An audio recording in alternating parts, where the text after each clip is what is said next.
Are you feeling lost and oftentimes wonder, will anyone ever find me in this dark place? I feel you, I see you, I was there until I found Jesus and His grace. Welcome to the If It's Just One podcast. I'm your host, Stashani Atkins. I must admit I don't have it all together, but I believe with a little encouragement we will make it to heaven together. We oftentimes underestimate the power of one, but Jesus left the 99 for one. And so, if this podcast only reaches one person, that's all that matters. This podcast will be focused on encouraging you, my brothers and sisters, to rise above the challenges that prevent us from being who God has called us to be. Stay tuned. We really need each other. Welcome back to another episode, everyone. And today I will be talking about how our expectations can block our blessings.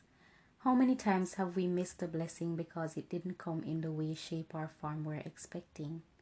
Sometimes we don't even realize that we have received what we prayed for because it did not happen the way we expected. And when we miss the blessing, we tend to think that God didn't show up and we start to doubt His faithfulness in our lives. My encouragement to you is not to limit God by predetermining what His blessing should look like.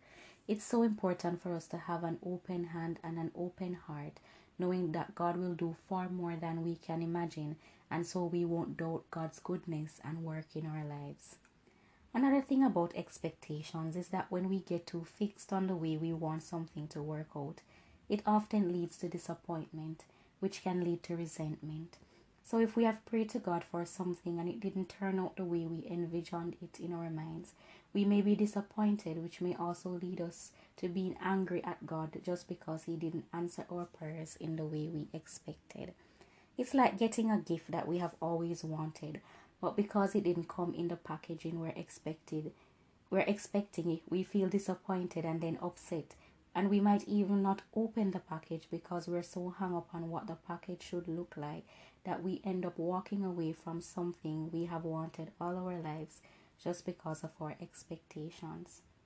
Maybe we have heard someone said it, or maybe some of us who are listening might have experienced it, where you or someone had prayed for a husband or wife, but they had a list with all these expectations, and when they met their husband or wife, they were the opposite of their list, and if they were committed to finding someone based on their list, they would have missed their husband or wife. And so our expectation can even block us from our spouse that God has blessed us with. Today we're going to look at a story of a man in the Bible called Naaman in 2 Kings chapter 5, and how his expectations could have blocked his blessing. So Naaman was the captain of the host of the king of Syria. The Bible said he was a great and honorable man because he was a mighty man of valor. Despite all of Naaman's successes, he was a leper, meaning he has the disease called leprosy. Now there was a young girl who was brought captive from Israel, who was given to Naaman's wife as a maid. And so she said to Naaman's wife, if only Naaman was with the prophet of Samaria, he would heal him of leprosy. And so Naaman went to the king and told him what the maid had said. And so the king told him to go and he would write a letter to the king of Israel. And so Naaman took gifts with him and went to the king of Israel and handed him the letter, and he read it. And after he read it, he tore his clothes.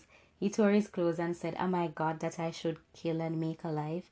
That this man said unto me to heal a man of leprosy. See how he is trying to pick a quarrel with me.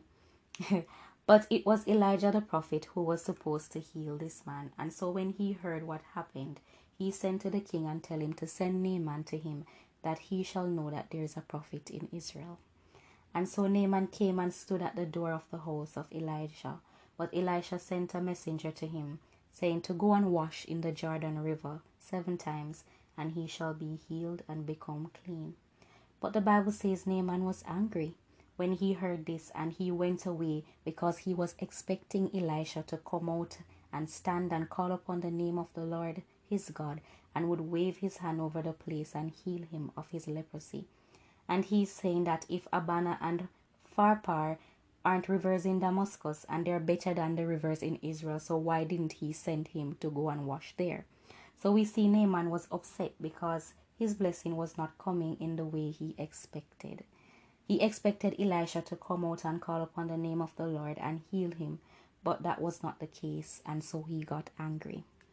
And the Bible said his servants came over and said to him, "If the prophet had told you to do some great thing, wouldn't you have done it? So you should certainly obey him when he simply says, 'Go and wash and be cured.'" And that was when Naaman went down to River Jordan and washed 7 times. And the Bible said his flesh became as healthy as a young child and he was healed. So we see it took Naaman's servant speaking some sense into him before he could have received his healing. And like Naaman, we too get angry because our blessings will not come by the means we are expecting it. And it's so important to have godly, wise and honest people in our lives, because sometimes they are the one who have to speak sense into us when we're blinded by our expectations and the emotions that come with those unmet expectations. When we look at the story of Naaman, even though his expectations were not met, he still received his blessing. Sometimes we limit God, sometimes we put him in a tiny box, but our God is creative. Just take a look at the universe. He created that. So why do you think the only way God can come true for you is the way you predicted? Remember, his ways are not our ways, and his thoughts are not our thoughts. There is another man in the Bible who, unlike Naaman, did not have any expectations. Well, the Bible didn't mention any expectations, and I believe if he had an expectation, he wouldn't receive his blessing. This is the story of the blind man in St. Mark chapter 8 verses 22 to 25. The Bible says Jesus spit on the blind man's eye and put his hand upon him and asked him if he could see. But the man responded that he saw men walking as trees, and Jesus put his hand on the man's eyes again, and when he looked up this time, he was restored and he could see clearly. Now, when we look at the way this man received his blessing, he received his blessing by spit. Some of us can't even imagine someone rubbing spit on our eyes, but maybe if this man had refused to let Jesus use this method to perform the miracle, he would not have received his sight. So while no one will be rubbing spit on our eyes, I hope, let us learn the lesson that this story is teaching us today. We should not let the method block us from the miracle, or don't let our expectations block us from our blessings. Sometimes our expectations can be unrealistic. Sometimes we're expecting far more from God than what is realistic in a given situation. Sometimes we might be asking God to send us a perfect husband or wife when no human being is perfect. Sometimes we might even be asking God to give us a life that we see someone has on social media, which is oftentimes filtered to look perfect. But God cannot give you a perfect life here on earth when there's not a perfect life on earth.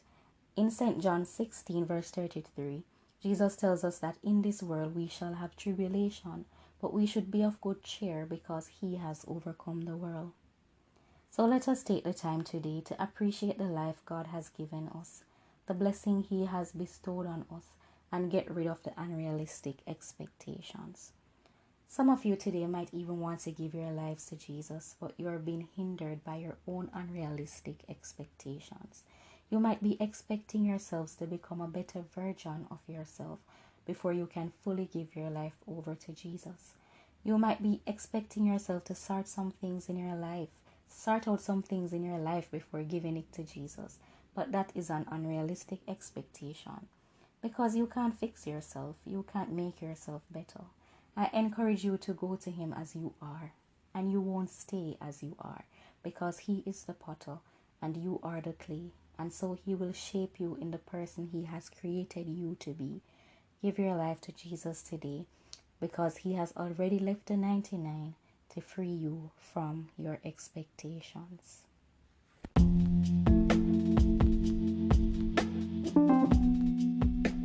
So, if you have a testimony of how your expectations could have blocked your blessings, please feel free to share in the comment section.